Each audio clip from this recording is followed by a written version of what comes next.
आप देख रहे हैं न्यूज प्रहर। सीधे बढ़ेंगे आज के ताजा तरीन खबरों की तरफ। उससे पहले एक नजर डाल लेते हैं आज की सुर्खियों पर। आसनसोल के मेयर जितेंद्र तिवारी ने सांसद व केंद्रीय मंत्री बाबुल सुप्रियो को लेकर कहा, उनका आचरण बुलबुल पक्षी जैसा, हमारे किए काम को भी बता रहे हैं अपना। কখনো কখনো আমার মনে সংশয় দেয় হয় যে কোনোদিন হয়তো উনি বলতে পারেন ইন্ডিয়া গেটটা আমি করেছি, পার্লামেন্ট হাউসও আমি করেছি, তো বলে দিতেই পারেন। हत्या की शिकायत पर पुलिस ने आसनसोल रेल पार के एक कब्रिस्तान से दफन लाश को निकाला, पोस्टमार्टम के लिए भेजा जिला अस्पताल। मृत लड़के के ससुर ने कहा कि उसके चचेरे भाई ने की है हत्या। रानीगंज में तृणमूल कांग्रेस की सभा, राज्य सचिव विश्वदासन ने आसनसोल के सांसद बाबुल सुप्रियो पर साधा निशाना, कहा कोरोना संकट में डर से नहीं आए सांसद महोदय। अब खबरें विस्तार से। आसनसोल के सांसद केंद्रीय मंत्री बाबुल सुप्रियो सोमवार को लॉकडाउन के बाद पहली बार आसनसोल लौटे हैं, लेकिन इन 3 दिनों में ही वह काफी सक्रिय रहे हैं और आसनसोल के मेयर जितेंद्र तिवारी समेत तृणमूल कांग्रेस तथा मुख्यमंत्री ममता बनर्जी पर न सिर्फ कटाक्ष किए हैं बल्कि तीखे हमले भी किए हैं। अब बाबुल सुप्रियो को मेयर और तृणमूल जिला अध्यक्ष जितेंद्र तिवारी ने अपने तरीके से जवाब दिया है। गुरुवार दोपहर एक प्रेस कॉन्फ्रेंस में तिवारी ने बाबुल सुप्रियो को बुलबुल पक्षी की संज्ञा देते हुए कहा कि वह जितनी और जैसी बातें कर रहे हैं वह शोभा नहीं दे रहा है। बाबुल सुप्रियो हमारे और पश्चिम बंगाल सरकार द्वारा किए कार्यों को भी अपने द्वारा किया बता रहे हैं, जो सच नहीं है।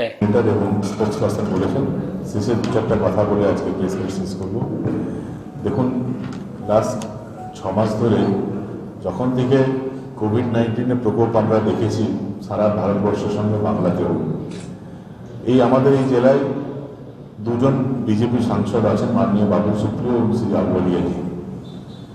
এনাদের যে ভূমিকা হওয়া উচিত ছিল সেটা কিন্তু আমরা তখন দেখতে পাইনি।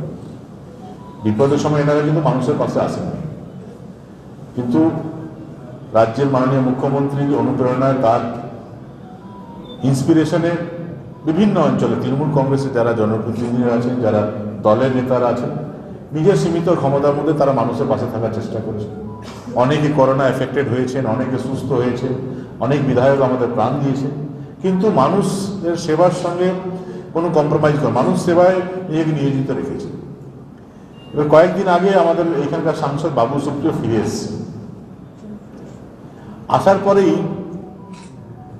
তিনি একের পর এক যে বক্তব্যগুলো রাখছেন, যে কথাগুলো বলছেন, রাজনৈতিক কথা, প্রথমে আমরা ভেবেছিলাম কিছু বলবো না, কিন্তু এখন যেভাবে তিনি অসত্য পরিবেশন করছেন মানুষের সামনে, কিছু কথা বলার প্রয়োজন হয়েছে।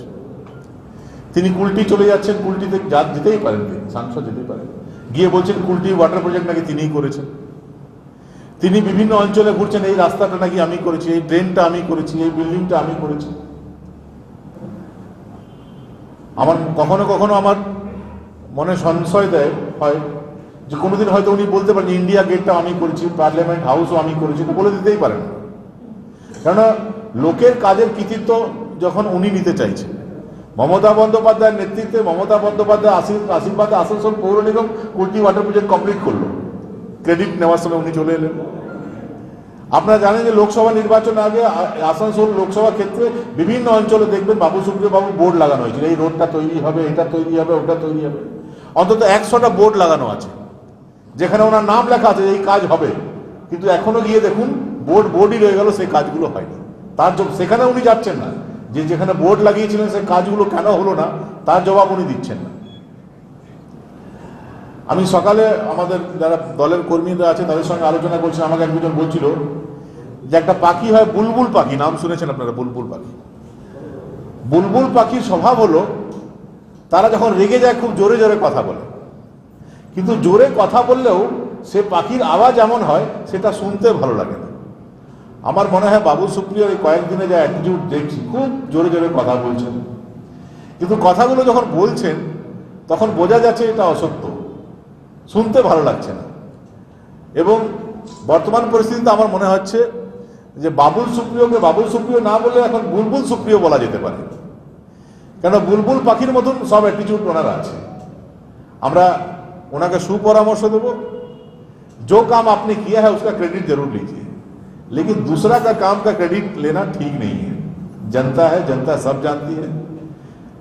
कोई भी बात कहने से आप बोलते हैं मैं 2 लाख वोट से जीता हूं, 2 लाख वोट से जरूर आप जीते हैं, लेकिन 2 लाख वोट तो आसनसोल के जनता के वोट से जीते हैं।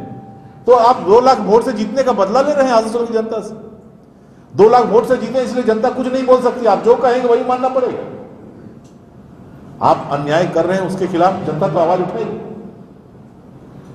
एक दिन पहले एक प्रेस मीट में कुछ प्रेस के लोगों ने उनसे पूछ दिया कि आप 2 दिन इतने दिन नहीं थे, 4 महीने, गुस्सा हो गए, ये प्रश्न हमसे क्यों पूछा? ऐसा नहीं हो सकता। और जो जनता आपको 2 लाख वोट से जिताई है वही जनता बाद में क्या करना है ये भी जानती है। हमारे देश के प्रधानमंत्री हुआ करते थे चंद्रशेखर जी, कुछ दिन के लिए प्रधानमंत्री थे। पार्लियामेंट में जब वो विरोधी एमपी थे उसमें 2 पंक्तियां उन्होंने कही थी, मुझे आज भी याद है। चंद्रशेखर जी ने कहा था कि जिन हाथों में शक्ति भरी है राज तिलक देने की, जिन हाथों में शक्ति भरी है राज तिलक देने की, उन्हीं हाथों में यह ताकत है सर उतार लेने की। जो हाथ आपको राज तिलक देता है, सिंहासन पर बैठाता है, वही हाथ जब गुस्सा हो जाए तो आपको नीचे भी उतार सकता है। ये बाबू सुप्रियो को नहीं भूलना चाहिए। इसके साथ साथ ये तो राजनीतिक बात हुआ, उनका जवाब देना जरूरी था, इसलिए हम लोगों ने कहा हम लोग काम करने वाले लोग हैं, काम में ही ज्यादा व्यस्त रहना चाहते हैं। राजनीतिक बयानों के अतिरिक्त मेयर जितेंद्र तिवारी ने आसनसोल नगर निगम द्वारा किए एक महत्वपूर्ण फैसले के बारे में जानकारी दी। उन्होंने बताया कि हिंदी के महान साहित्यकार सूर्यकांत निराला के नाम पर रविंद्र भवन के पीछे नगर निगम द्वारा बनाए जा रहे गेस्ट हाउस का नाम रखा जाएगा। एक छोटी सी घोषणा हम लोग आज करना चाहेंगे।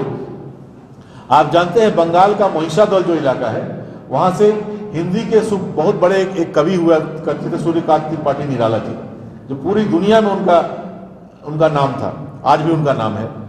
तो आसनसोल नगर निगम की ओर से एक गेस्ट हाउस बनाया जा रहा है ठीक रविंद्र भवन के पीछे। चूंकि रविंद्र भवन है उसके ठीक पीछे वो गेस्ट हाउस बन रहा है, तो हम लोगों ने ये निर्णय लिया है कि उस गेस्ट हाउस का नाम सूर्यकांत त्रिपाठी निराला भवन के नाम से उसका नामकरण किया जाएगा। ये हमारी पार्टी ने ये सिद्धांत लिया है, आसनसोल नगर निगम ने ये सिद्धांत लिया है, ये भी हम आपके साथ शेयर करना चाहते थे। यही कुछ बात कहने के लिए आपसे हम लोग आज रूबरू हुए थे।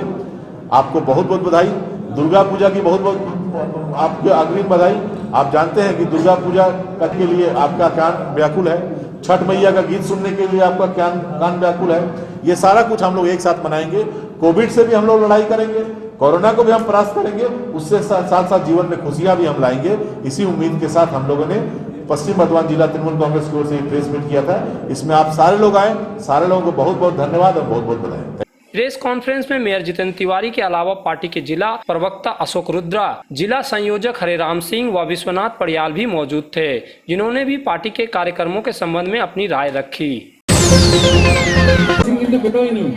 आसनसोल के सांसद और केंद्रीय मंत्री जहां भी जा रहे हैं, किसी न किसी बहाने से तृणमूल कांग्रेस और राज्य की मुख्यमंत्री ममता बनर्जी पर हमला बोल रहे हैं, सवाल खड़े कर रहे हैं और कटाज भी कर रहे हैं। बुधवार देर शाम को उन्होंने कुल्टी के न्यू रोड में चाय पर चर्चा कार्यक्रम में फिर से खुलकर तृणमूल कांग्रेस और ममता बनर्जी पर हमला बोला। उन्होंने यह सवाल किया कि राज्य सरकार आखिर क्यों केंद्र की योजनाओं को लागू नहीं करती है। उन्होंने इसका स्वयं ही जवाब दिया कि क्योंकि उन्हें इससे कट मनी की सुविधा मिल जाती है। ऑब्वियसली स्टेट गवर्नमेंट बना है, स्टेट गवर्नमेंट मुख्यमंत्री बना है, आपसे टैक्स लेते हैं तो वो तो आपको काम करके ही देंगे, तो उनका काम है। नहीं तो सभी काम अगर सेंट्रल गवर्नमेंट कर देंगे तो भाई काहे का मुख्यमंत्री, काहे का स्टेट गवर्नमेंट, है कि नहीं?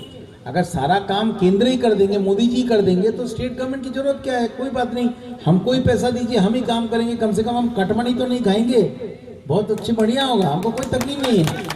आप रिजाइन कर दो और रिजाइन कर दो, प्रेसिडेंट रूल आने दो, सारा पैसा जो आप देंगे वो डायरेक्ट बेनिफिट ट्रांसफर में, जैसे कोविड के टाइम पे आप लोगों को खाते में पैसा या किसानों के खाते में पैसा बंगाल के सिवा बाकी सब जगह में आया, क्योंकि बंगाल में दीदी नहीं होने दिया। अब जाके वोट के पहले बोल रहे ठीक है हम आयुष्मान योजना करने देंगे। आयुष्मान योजना में पूरे भारत में कितने करोड़ों लोगों को 5 लाख रुपया मुहैया कराया गया, बंगाल के लोगों को नहीं मिला, दीदी ने नहीं होने दिया। ये जो आपका जो विधवा लोगों को, दिव्यांग लोगों को, गरीब लोगों को जो पैसे मिले वो भी उन्होंने रोक के रखा, नहीं होने दिया। प्रधानमंत्री कृषि निधि, किसान निधि वो नहीं होने दिया, जिसमें 16,000 करोड़ रुपया दिया गया। प्रधानमंत्री किसान निधि में डायरेक्ट बेनिफिट ट्रांसफर, मतलब सीधा गवर्नमेंट से आपके अकाउंट में पैसा आएगी। इसमें जो है 16,000 करोड़ रुपया गरीब लोगों को दिया गया, ये आपको नहीं होने दिया। और अभी क्या कर रहे हैं? अभी चिट्ठी लिख रहे हैं कि हम आयुष्मान भारत भी होने देंगे, प्रधानमंत्री किसान निधि भी होना देंगे, लेकिन केंद्र से वो पैसा डायरेक्टली आप डायरेक्ट बेनिफिट ट्रांसफर नहीं कर सकते हो, यानी कि आपके अकाउंट में नहीं भेज सकते हो, नवान्न भेजना पड़ेगा, स्टेट गवर्नमेंट को देना पड़ेगा, स्टेट गवर्नमेंट आपको देगी। यानी क्या करेगा, पहले कटमानी खाएगा। और ये कटमानी हम नहीं बोल रहे, ये कटमानी शब्द दीदी ने ही बोला है, उन्होंने खुद ही बोला है कि कटमानी लिखाता है तृणमूल वाले, खुद ही बोला है उन्होंने। अब इतना देखिए, विनाशकाली विपरीत बुद्धि ऐसा हो गया कि खुद ही कटमानी की बात की है और खुद ही ऐसा चिट्ठी लिख के दे रहा है कि भाई पैसा आप लोगों के खाते में डायरेक्ट मत डालो, आप जो है हमको पैसा दो, हम लोगों को देंगे। अरे भाई, आपको पैसा देने से अगर लोगों को पैसा मिल जाती, अगर पैसा मिल गया होता तो ना बुलबुल में इतने लोगों के छत उड़ जाते, ना अम्फान में इतने लोगों के छत उड़ जाते। प्रधानमंत्री आवास योजना के जो करोड़ों रुपया बंगाल में आए हुए हैं, उसी पैसा को अगर आपने लूटपुट नहीं लिया होता तो ऐसे बहुत गरीब लोगों के ऊपर छत होता, बहुत गरीब लोगों के ऊपर। देखिए, मैं कोई गलत बात करूं तो आप मुझे बता दीजिए, बहुत गरीब लोगों के ऊपर कंक्रीट का छत होता, और अगर कंक्रीट का छत होता तो बुलबुल अम्फान में उड़ के नहीं चला जाता। तो ये एक ही जगह में, काकद्वीप, सुंदरबन, इसी जगह में लास्ट टाइम बुलबुल आया था। इस बार कलकत्ता को अम्फान छू के गया, अम्फान में लकड़ा पड़ा रहा 7-7, 8-8 दिन। ये सरकार जो क्लब को पैसा देती है, जो इधर उधर पैसा खैराती करते हैं, आज ये मेला, कल वो झमेला, कल ये फलाना ढिमका, इतना कुछ करती रहती है। ये आसनसोल में कम से कम 5-6 करोड़ 10 करोड़ का दीदी का पोस्टर लगा हुआ है। दीदी के फोटो लगाने के लिए यहाँ का म्यूनिसिपैलिटी जो है कम से कम नहीं तो 20-30 करोड़ रुपए साल में खर्चा करते होंगे दीदी का फोटो लगाने के लिए, उससे ज्यादा ही होगा। अरे भाई, ये पैसा आपके पास आया कहाँ से? ये पैसा आपके पास आया कहाँ से? अगर इतना पैसा आपके पास है तो वही 20-30 करोड़ में आप काम कर दो। ये तो 143 करोड़ रुपया की जरूरत है, सिर्फ 143 करोड़ की जरूरत है कुल्टी के लोगों को पानी देने के लिए। ये भी आप लोगों को दे नहीं पाए और करोड़ों का दीदी की तस्वीर लगा रहे।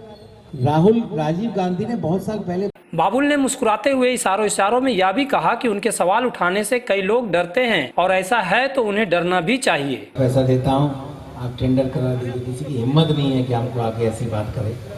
तो मोदी जी का छात्रा होने के नाते, मोदी जी का मंत्री होने के नाते आप लोगों ने मुझे प्यार दिया है, और जिसको डरना चाहिए उसको डरना भी चाहिए, और डर के भी रहेंगे, डरता भी रहेगा, यही बात है। तो इसीलिए आप लोगों का बहुत प्यार करता हूँ। ऐसे ही घूमने के लिए आया हूँ, तो उसमें आप लोग कुछ सवाल अगर करना चाहेंगे तो अड्डा में एक ही आदमी बोले बाकी लोग चुप रहे, ऐसा नहीं हो सकता। आज सभा नहीं हो रहा है, तो एक ठो माइक जो है, अगर हमारे दीदी लोग कुछ। आपको यहाँ बता दें कि लॉकडाउन लगने के पहले बाबू सुप्रियो आसनसोल में आए थे, लेकिन उसके बाद नहीं आए। इतने महीने बाद वह सोमवार को ही दिल्ली से लौटे और दनादन कार्यक्रम कर अपना जनसंपर्क बना रहे हैं।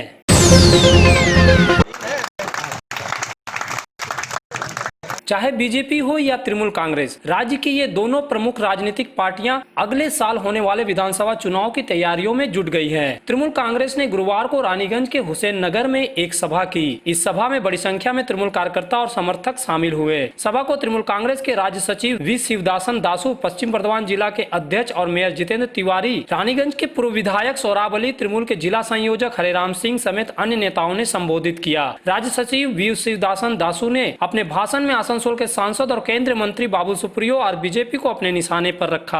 हमारा जनप्रतिनिधि जितना साधारण जनता को साथ देने का प्रयास किया, हम लोग किसी को जो फायदा किया उसको बोलना ठीक नहीं लग रहा हूं, तब भी अब बोलने पड़ रहा हूं। अब लोग साथ दिया है जनगण को, उसका साथ दिया, मगर ये पार्टी यहां से जीत के गया था लोकसभा में, ये पार्टी का मुखिया, यहाँ का मुखिया, उसको हम लोग 9 महीना हम लोग आसनसोल में देखा। अपना भाषण में वो बोल रहा हूं, उनको आसनसोल का जनता इतना प्यार कर रहा है, इसलिए हम कोरोना पीरियड में नहीं आया, इसलिए भी उन लोगों के दिल में कोई तकलीफ नहीं है। ये कैसे बात है? वो कलकत्ता आया इस पीरियड में, मीडिया में बैठ के हमारा नेत्री, हमारा सरकार के विरुद्ध में अंगुल उठाया, मगर उसको आसनसोल आने का समय नहीं मिला, यही कोरोना का डर से। जब उसको अपना जान का डर है, जब उसका यहां से जब एमपी हुआ, यहां से जो जनता उसको वोट दिया था, वो जनता को कितना डर होना चाहिए, तो जनता का डर को साथ दिया है। अपना तो जान का परवाह कर रहा हूं, मगर जनता को जान को जो कर रहा हूं, मैं जो प्रचार कर रहा हूँ बीजेपी। पूर्व विधायक सोहराब अली ने जनसभा में कहा कि देश तो पहले आजाद हो गया था, लेकिन रानीगंज को तो असली आजादी 2011 में ही मिली। आप तमाम लोग जानते हैं कि पश्चिम बंगाल में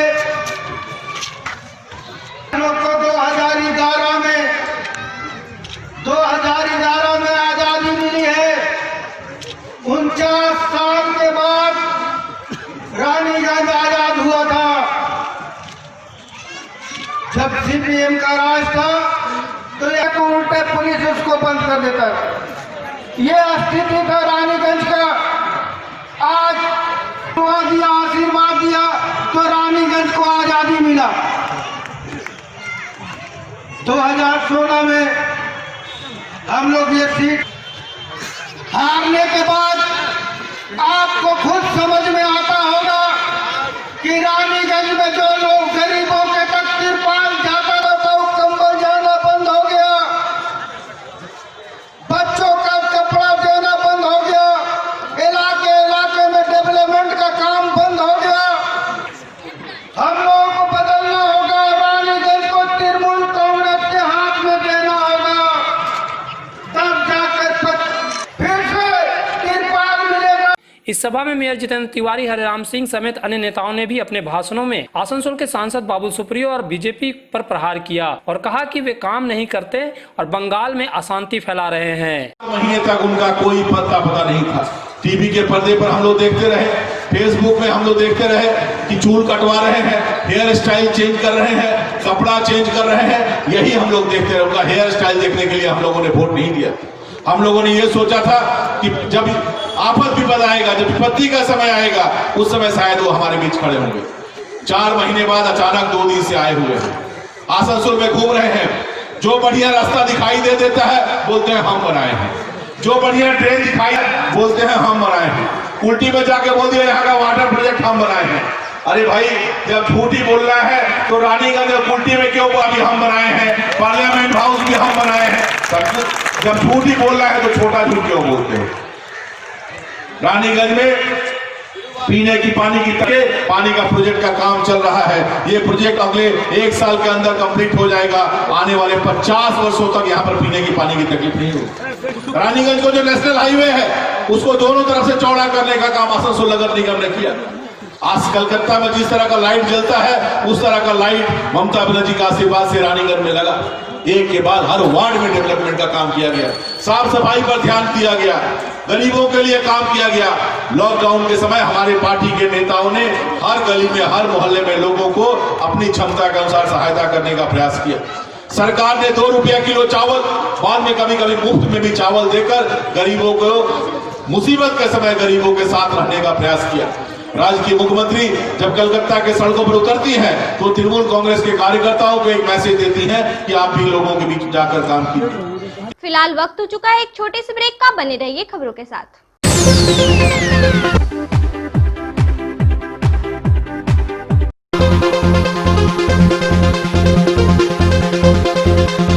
दुर्गा पूजा के आगमन पर नए एक्सक्लूसिव ड्रेसों के साथ फुल्ली सैनिटाइज और सोशल डिस्टेंसिंग का पालन करते हुए श्री बालाजी फैशन आपका स्वागत करता है। वाजिब दरों पर फैंसी साड़ी सहित अन्य ड्रेसों की खरीदारी करें। आज ही आए बालाजी फैशन, हर घर की पसंद। GT road opposite Subhash institute, Asansol. नमस्कार, हम लोग कोविड-19 के लेके फुल सैनिटाइज करके स्टोर फिर से ओपन किए हैं। आप लोग हमारे यहाँ आइए, साड़ी, सूट्स, लहंगा के लुत्फ उठाइए और हमारे यहाँ सारे वेडिंग कलेक्शन भी अवेलेबल है। ब्रेक के वापसी के बाद स्वागत है। आसनसोल बाजार के कपड़ा व्यवसायी मोहम्मद इसरार उर्फ गोल्डन की मौत अब एक रहस्य बन गई है और इस रहस्य को उजागर करने के लिए गुरुवार को उसकी लाश को कब्र से निकाला गया। आसनसोल बाजार के न्यू सिनेमा के नजदीक दुकान चलाने वाले मोहम्मद इसरार की मौत सामान्य मौत है या हत्या, इसकी जांच के लिए उसकी लाश को कब्रिस्तान से निकाला गया। लाश को निकालने के लिए आसनसोल रेल पार्क के ओके रोड के कब्रिस्तान के बाहर बड़ी संख्या में पुलिस कर्मियों को तैनात किया गया था। एक मजिस्ट्रेट की निगरानी में मोहम्मद इसरार की लाश निकालने का काम किया गया। लाश को निकालने के बाद पोस्टमार्टम के लिए आसनसोल जिला अस्पताल भेज दिया गया। इलाके के पार्षद नसीम अंसारी जो मौके पर मौजूद थे ने घटना के बारे में जानकारी देते हुए कहा कि मोहम्मद इसरार के शव के पोस्टमार्टम होने के बाद जो सच सामने आएगा उसके बाद उचित कार्रवाई होगी। काउंसिलर और उनके भाई की मौजूदगी में कब्रिस्तान कमेटी के सेक्रेटरी की मौजूदगी में लाश को बाहर निकाला गया है और ले जाया जा रहा है पोस्टमार्टम करके फिर लाश को लाया गया। मैंने कंप्लेन किसने किया था? कंप्लेन ससुर ने किया था, लड़की के फादर ने। इस सिलसिले में मैंने क्या आपको लगता है कि क्या कुछ मैंने इसमें ये अब तो गैर फितरी मौत है ये? तो अब तो हमें लगता है कि गैर फितरी मौत है, इसलिए तो ये तमाम हो रही है। अब तो जाँच हो जाएगी, पोस्टमार्टम के बाद जो मामला आएगा सामने आएगा और जो होना है कानूनी कार्रवाई होगी मेरे साथ। मेरा नाम Naseem Ansari, councillor ward number 25। Magistrate के सामने हुआ। मजिस्ट्रेट के नॉर्थ साउथ का पुलिस था, कमेटी के लोग थे, काउंसिलर थे, उनके भाई थे, लड़के का जिसका डेथ हुआ उसका भाई था, उनके परिवार के सामने बॉडी को बाहर किया गया। दरअसल मोहम्मद इसरार का ससुराल हजारीबाग है। उसकी मौत के बारे में जब उसके ससुर मुस्तकीम आलम को जानकारी हुई तो वह आसनसोल आए। यहाँ आकर उन्हें पता चला कि एक मारपीट की घटना के बाद उसकी मौत हुई है। उन्हें यह भी पता चला कि मोहम्मद इसरार की मारपीट उसके चचेरे भाइयों से हुई थी। अपने दामाद की मौत के संबंध में मुस्तफीज आलम ने पूरे परिवार के साथ आसनसोल उत्तर थाने पहुंचकर एक मामला दर्ज कराया। मामला दर्ज होने के बाद पुलिस ने अपनी कार्रवाई शुरू की। उसने कब्र से लाश निकालने के लिए बुधवार को प्रयास किया, लेकिन मजिस्ट्रेट की उपस्थिति नहीं होने से लाश को नहीं निकाला जा सका। इसलिए गुरुवार को यह काम किया गया, लेकिन रात को ओके रोड कब्रिस्तान के बाहर पुलिस की पहरा बैठा दी गई थी। इस मामले को लेकर बुधवार को इलाके में कुछ तनाव की स्थिति देखी। मोहम्मद इसरार यानी गोल्डन के ससुर मुस्तफीज आलम ने बताया कि उनके दामाद की हत्या की गई है। मार्केट में हुआ था संडे को। क्या कारण से मार दिया गया था? कारण बस ये कूड़ा का कारण था। दुकान का कूड़ा वो जो बाहर लगाया गया था वो लाके अपने इसके दुकान में लगा दिया। हुआ ऐसा कर रहा है, ये कूड़ा के कारण किया। और उन लोग 5 थे, मिल के इनको गर्दन दबा दिया पूरा, और गर्दन दबा के पूरे सीने में हुमच के जूता से मारे हैं, भूसा से मारे हैं। 4-5 भाई उन लोग होते हैं और चारों पांचों नहीं था वहाँ पे, 1-2 था वहाँ पे। उसको फ़ोन करके बुलाया गया कि सभी आवाज़ मर्डर ही कर देना है। उन लोग प्री प्लानिंग मर्डर किए। और 3 लोग, 2 भाई था, एक भाई ऊपर में था, एक भाई नीचे था। जब मारपीट हो गया तब शायद दूसरा भाई आया है, और इसके फादर जो है वो हार्ट पेशेंट है। वो जो देखे तो थरथरा के गिर गए खुद। तो एक बच्चा उसको बचा, एक भाई था इसका, वो बचाने चला गया अपने फादर को। और दूसरा जो है वो जो है 5 आया जो था, उन लोग मिल के उसको सुला के पूरे हुमच के जूता से मारे हैं। और उसके बाद गर्दन को पूरा दबा के उसका सांस चला गया, स्पॉट डेथ कर गया वहीं से। इन लोग को लगा कि हम हॉस्पिटल लेके जाए, जब तक इन लोग हॉस्पिटल लेके गया तब तक। खबरों को समाप्त करने से पहले फिर से एक नजर डाल लेते हैं आज की सुर्खियों पर। आसनसोल के मेयर जितेंद्र तिवारी ने सांसद व केंद्रीय मंत्री बाबू सुप्रियो को लेकर कहा, उनका आचरण बुलबुल पक्षी जैसा, हमारे किए काम को भी बता रहे हैं अपना। আমার কখনো কখনো আমার মনে সংশয় দেয় হয় যে কোনোদিন হয়তো উনি বলতে পারেন ইন্ডিয়া গেটটা আমি করেছি, পার্লামেন্ট হাউসও আমি করেছি, তো বলে দিতেই পারেন। हत्या की शिकायत पर पुलिस ने आसनसोल रेल पार के एक कब्रिस्तान से दफन लाश को निकाला, पोस्टमार्टम के लिए भेजा जिला अस्पताल।